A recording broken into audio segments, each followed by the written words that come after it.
안녕하세요. 춘천 한마음교회 최현청입니다. 사람들은 흔히 적당한 부담과 긴장감은 생활에 활력이 된다고 말을 하는데요. 제게 있어 부담감이란 그렇게 쉬운 말이 아니었어요. 부담감이 한번 저를 덮치면 저는 급속도로 우울해지고 절망적이 되고 모든 것을 다 포기하고 싶어지고 급기야 죽고 싶은 생각이 들 정도로 제게 큰 영향을 주었습니다. 부담감이 도저히 넘지 못할 태산처럼 느껴질 때마다 저는 깊은 수렁에 빠지곤 했는데요. 그런 태산을 넘게 하시고 깊은 수렁에서 끌어올려 주신 주님을 자랑하고자 이 자리에 섰습니다. 공부를 잘했고 상도 많이 받았던 저는 늘 아버지의 자랑이었어요. 의사 친구 아들보다 제가 더 공부를 잘하니 얼마나 기분이 좋으셨겠어요. 모든 과목 만점을 받은 적도 있고요. 초등학교 졸업식 때는 학년을 대표하여 제가 우등상을 받게 되었습니다. 교장 선생님이 우리 집에 전화하셔서 69년 개교 이래 여학생이 우등상을 대표로 받은 적이 없는데 저는 워낙 뛰어나 처음으로 주는 것이라고 하셨대요. 그래서인지 저는 늘 아버지의 자랑이었어요. 아버지는 법대 출신이셨는데요. 체력이 따라주지 못해 고시를 포기하셨어요. 아버지가 공부를 잘하셨으니 우리가 공부 못하는 걸 이해하지 못하셨고 아버지의 못다 이룬 꿈을 저에게서 이루어 보고자 아주 큰 기대를 가지고 계셨습니다. 그것이 제게 주어진 부담의 시초였죠. 그러나 전 알았어요. 절대로 제가 그 기대를 이루어 드릴 수 없다는 것을요. 전 공부를 좋아하지 않았거든요. 초등학교 때 공부해서 시험을 본 적이 거의 없고요. 그러니 학년이 올라갈수록 성적이 떨어질 것을 확실히 알았죠. 넘지 못할 산을 요구하시니 얼마나 큰 부담이었는지 몰라요. 세상에서 제일 듣기 싫은 말이 아버지가 저를 자랑하시는 소리였고요. 해도 안 될 것을 요구하시는 아버지의 기대감은 넘지 못할 산을 넘으라는 큰 부담이었습니다. 동생들이 많다는 것도 제겐 큰 부담이었어요. 우리 엄마는 딸을 내리 5을 낳으셨는데요. 왜 이렇게 아이를 많이 낳냐고 엄마에게 물었더니 어느 날 아버지께 여쭤보았대요. 아들이 없어도 되겠냐고요. 그랬더니 신경 쓰지 말라고 어디 가서 나오면 되지 하셨다는 거예요. 그 말을 들은 엄마는 기를 쓰고 아이를 낳으셨고 6째가 태어났을 때에는 자리에서 벌떡 일어나 아들인지 딸인지 확인하셨답니다. 아들을 보고서야 엄마는 생산을 멈추셨어요. 그때가 제가 중1 때였는데요. 제가 보는 엄마는 늘 배가 불러 계셨어요. 5명이나 되는 동생들은 제게 늘 짐이었습니다. 학기 초가 되면 가정환경조사서를 쓰잖아요. 가족란을 쓰는데 항상 칸이 모자란 거예요. 칸 하나마다 줄을 그어서 가족 이름을 쓰는데 그것이 전 항상 부끄럽고 짐이었습니다. 쓰고 또 쓰고 이어지는 동생들 이름을 쓸 때마다 제 어깨에는 아주 무거운 짐이 척척 올려지는 느낌이었어요. 제 꿈은 항상 나 혼자 지내는 방, 나 혼자 한번 살아보는 거였어요. 아이들은 많은데 방 한 칸에 옹기종기 모여 있어야 하니 공부를 제대로 할 수가 있나, 좋아하는 책을 실컷 읽을 수 있나. 동생들은 항상 제게 짐이었고 스트레스의 원인이었습니다. 마음이 그러하니 그것이 밖으로 표출되더라고요. 저는 동생들을 살갑게 대해주고 돌봐주는 그런 언니가 못 되었어요. 동생들은 저를 무서워했어요. 어렸을 때 제가 무척 엄하게 대했거든요. 언니라고 하지 않고 네가라고 하는 날에는 반 죽음이었습니다. 둘째는 싸울 때 네가 이랬다가도 얼른 앞에 얹어 뺐어 이렇게 말하곤 했어요. 제가 동생들을 때리면서 컸다는 것이 믿어지세요? 주로 저한테 개붙다가 맞았는데요. 어떤 날에는 발로 밟히기도 했어요. 만약 예수님이 없었다면 저는 어른이 된 지금도 그러고 있을 거예요. 몸으로는 못하지만 말로, 마음으로 상처 주고 때리고 밟고 그렇게요. 아버지는 종이 공장을 하셨는데요. 공장이 점점 어려워져 전기세를 못 내 촛불을 켜고 살았어요. 결국 공장에 불까지 나게 되면서 우리는 하루아침에 거리에 나앉게 되었습니다. 어느 날 아침을 먹고 있는데 사람들이 들이닥쳐 집을 부수기 시작하더라고요. 그곳에 빌라를 짓는다고요. 우리는 부랴부랴 짐을 싸 동네 빈집에 머물게 되었습니다. 멀리 이사 간 것도 아니고 학교 정문 바로 앞이라 무척 창피했어요. 그런 우리 집 형편은 제게 큰 부담이었습니다. 동생들에 대한 부담은 말할 수 없이 커졌어요. 그때가 제가 중2 때였고 막내가 2살이었어요. 제가 부모도 아니면서 올망졸망한 동생들을 보니 제가 다 앞이 막막한 거예요. 뭘 해주지도 못하면서 제 마음에는 부담이 태산이 되었습니다. 얘는 어떡하지? 쟤는 나중에 못 살면 어떡하나? 아버지는 아침에 일어나시면 제일 먼저 하시는 일이 큰 한숨을 쉬며 담배를 피우시는 것이었어요. 그 모습을 보는 것이 제게는 숨막히는 무거움이었습니다. 아버지는 장녀인 저와 고민을 함께 나누고 싶어 하셨는데요. 저는 그것을 듣는 것이 죽기보다 싫어서 어떻게 해서든 그 자리를 피했어요. 왜냐하면 들어봐야 제가 도울 수 있는 것이 없으니까요. 들으면 들을수록 제가 죽겠으니까요. 차라리 내가 죽어버리면 이 모든 부담에서 벗어날 수 있을 텐데 하고 생각을 참 많이 했었습니다. 제가 이때까지는 하나님에 대해 전혀 관심이 없었는데요. 죽음을 생각하니 인생을 고민하게 되더라고요. 산다는 것이 무엇일까? 인생은 어디에서 나서 어디로 가는 것일까? 죽음 이후의 세상은 정말 있는 것일까? 이유 없이 괜히 싫던 하나님이 정말 살아 계실까? 궁금해지기 시작했고요. 석가모니는 나와 같은 사람일 뿐이라고 생각했기에 신이라고 여겨졌던 하나님을 찾아 드디어 교회를 찾게 되었습니다. 대학을 들어가서 지금 목사님을 만났어요. 정말 열심히 양육을 받았습니다. 하루에 성경 30장, 기도 1시간, 일주일에 성경 한 구절 이상씩을 암송했어요. 방학 때에는 하루 성경을 100장씩 읽었는데요. 그렇게 읽으려면 밥 먹는 시간 빼고는 하루 종일 말씀만 봐야 돼요. 누가 시킨 것도 아닌데 너무 좋더라고요. 성경을 100장씩 하루에 읽으니 마음에 말씀이 가득하고 기도 자체가 말씀이 되었어요. 대학 시절 내내 십자가 사랑에 감격하여 살았습니다. 어떻게 나 같은 죄인을 위해 죽어주셨나. 십자가 사랑만 생각해도 눈물이 났고 은혜에 대한 찬양만 들어도 눈물이 났어요. 그때까지는 제 인생 끝나는 날까지 하나님을 사랑하고 또 어떤 사명이라도 다 감당할 수 있을 것 같았습니다. 그런데 졸업 후 제 신앙에 한계가 오는 거예요. 물론 열심히 했죠. 발령받은 첫 학교에서는 매일 점심시간마다 원하는 아이들과 함께 모여 찬양하고 말씀을 나누었고요. 교회에선 성가대의 고등부 교사에 청년회 회장으로 정말 열심히 했어요. 결혼도 하게 되었는데요. 남편은 대표 기도 시간에 말씀으로 기도하는 제 모습에 홀딱 반했다고 하더라고요.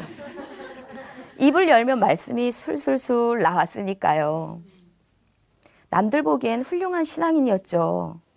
그런데 저는 자꾸만 제 속에 한계가 느껴지는 거예요. 남편에게 짜증도 많이 내고 삶을 설계하는데 하나님이 제외되더라고요. 이래라 저래라 하는 하나님의 말씀들이 부담이 되기 시작하는데 그 부담이 또 태산이 되고요. 그러면 또 저는 깊은 수렁에 빠지는 겁니다. 못하겠다, 살기 싫다, 죽고 싶다. 자꾸 대학 시절이 그립기만 했습니다. 기도가 적어 그런가? 성령 충만을 받지 못해 그런가? 나름대로 애를 써봐도 부담감이라는 태산을 넘지 못하고 늘 그 앞에서 넘어지는 제 한계를 보게 되었습니다. 어느 날 목사님께서 부활이 빠진 신앙을 말씀하셨어요. 십자가에 머무르는 신앙은 한계가 있다고요. 딱 제 얘기였습니다. 사도행전을 풀어주시면서 사도들이 날마다 전했던 것은 예수님의 부활 사건이셨음을 말씀하셨어요. 사람이신 예수, 그분을 어떻게 하나님으로 믿을 수 있나? 다윗이 예언한 대로 예수님이 다시 부활하셨을 때 제자들은 알아보았어요. 예수님이 예언된 바로 그 하나님이며 그들의 주님이셨던 것을요. 부활하신 주님이 저에게도 물어보시는 것 같았어요. 너는 나를 누구라고 생각하니? 내가 예수님을 누구라고 생각하지? 제게 있어 예수님은 단지 죽음 이후에 저를 천국으로 데려가 주는 분 정도였지 세상을 살면서 만나게 되는 여러 문제들과는 아무 상관도 없는 분이셨어요.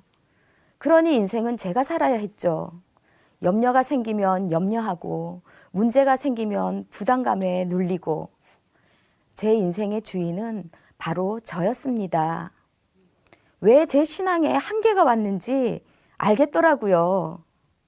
예수님은 내 죄를 대신해서 죽으셨을 뿐만 아니라 다시 부활하셔서 저의 주인이 되어 주셨더라고요.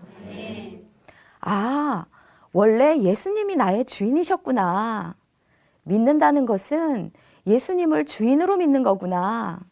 부활하셔서 그것을 말씀하시는구나.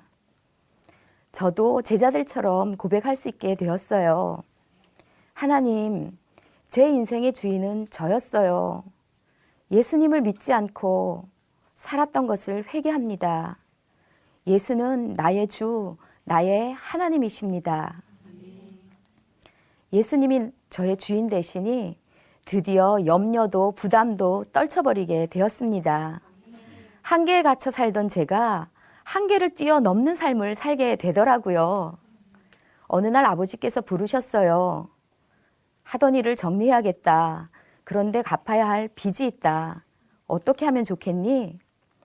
순간 부담감이 쓰나미처럼 밀려오는데요. 전셋집을 옮기려고 덜 쓰고 덜 먹으며 아껴 모았던 제 통장들, 늦게 직장 잡은 둘째가 알뜰살뜰 모으고 있었던 피 같은 통장, 있는 거 없는 거 다 끌어모아도 택도 없더라고요. 당시 넷째는 서울 사립대를 다니고 있었고 다섯째는 고3이었는데 생각만큼 성적이 나오지 않는다며 재수를 하겠다는 거예요. 여섯째는 고등학교를 막 입학했을 때고요. 정말 앞이 막막했습니다. 매일매일 동계산을 하며 어떻게 하면 좋을까 머리를 굴려보는데 돌아버리겠더라고요. 이전 같으면 머리 싸매고 누웠을 거예요. 도저히 해결할 수 없을 것 같은 부담감이 태산처럼 저를 눌러 도망가고 싶다, 죽고 싶다 했겠죠. 그런데 예수님이 저의 주님이시니 믿음이 생기더라고요. 하나님이 감당치 못할 시험당함을 허락지 않는다고 하셨지. 주님이 계시지. 나의 주인이 계신데 내가 왜 염려하고 있나. 예수님이 저의 주인이시니 벌떡 일어나겠더라고요. 그러나 아버지는 극심한 스트레스 때문이셨는지 그 후 뇌졸중으로 쓰러지셨습니다.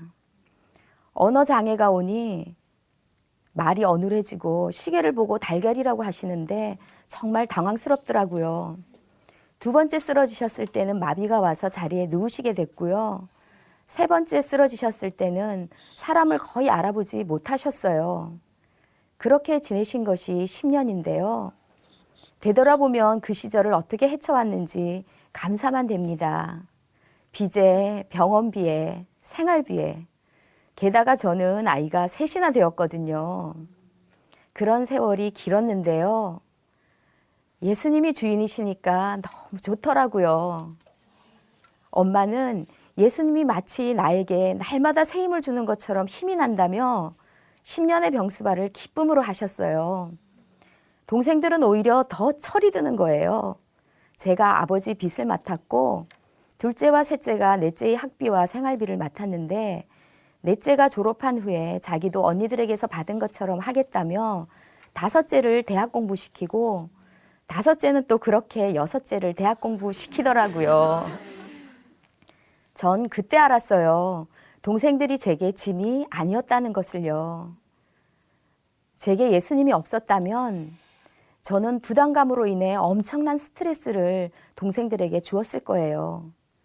그랬다면 우리 형제들도 지금처럼 하나 되지 못하고 서로 만나기 부담스러운 관계로 지내고 있었겠죠.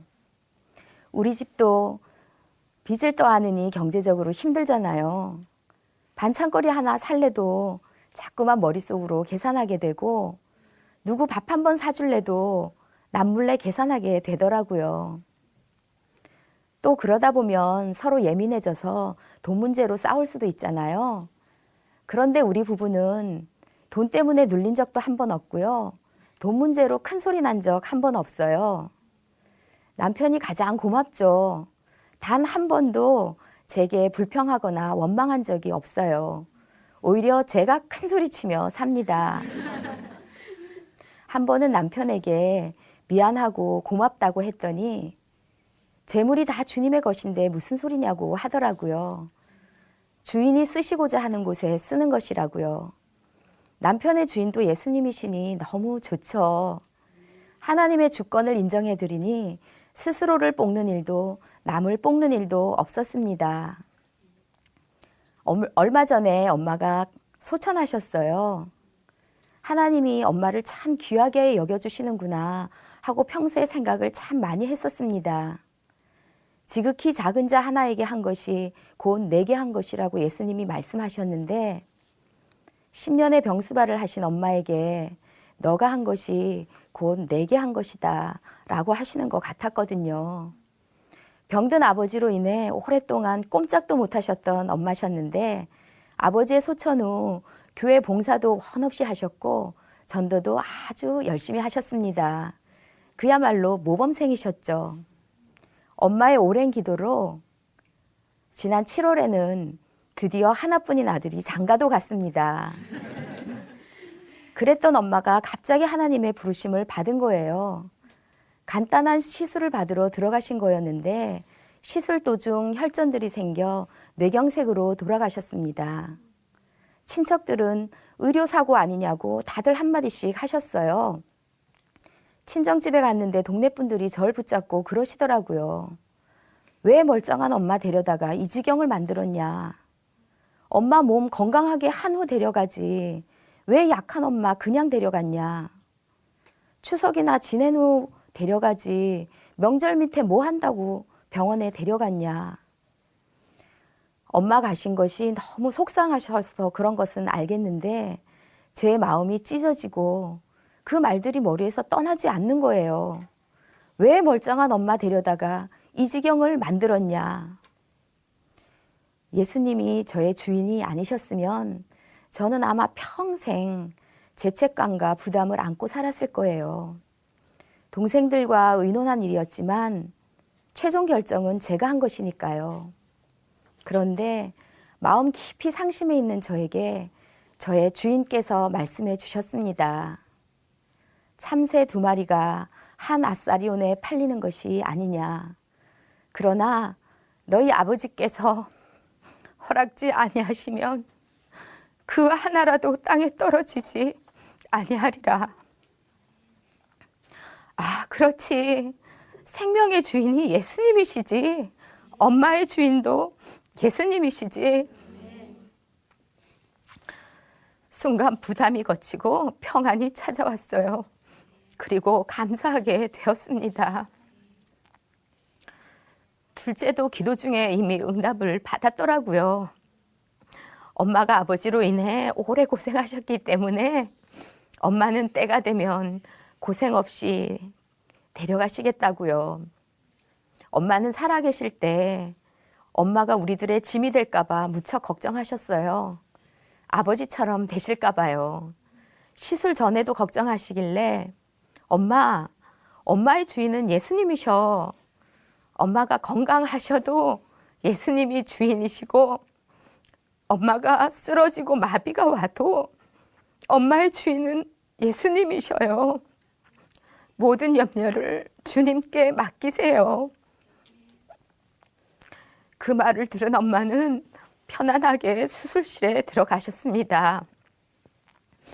엄마의 주인께서 엄마의 가장 좋은 때에 엄마가 평소 기도하셨던 대로 엄마를 부르신 거였어요. 하나님의 주권을 인정해 드린 엄마의 장례식은 천국을 소망하고 하나님께 감사드리는 영광스러운 자리가 되었습니다. 제 인생에 예수님이 없었으면 어떻게 살았을까 생각해 보곤 하는데요.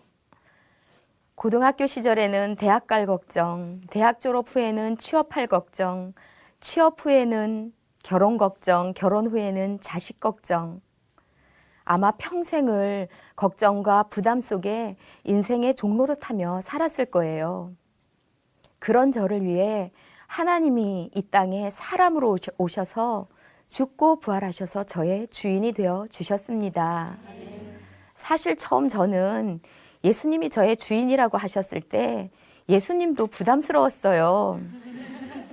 예수님이 제 주인이 되시면 제 인생이 행복하지 않을 줄 알았거든요. 내가 싫어하는 것만 시키시면 어떡하지? 무조건 희생만 하라고 하시면 어떡하지? 완전 오해였죠. 오히려 예수님은 인생의 부담으로 눌리고 포로된 저를 자유롭게 해주시는 분이셨어요. 저는 이제 인생의 어떤 문제들도 두렵지 않아요. 예수님이 저의 주인이시니까요. 죽고 부활하셔서 저의 주인 되어 주신 예수님을 찬양합니다. 감사합니다.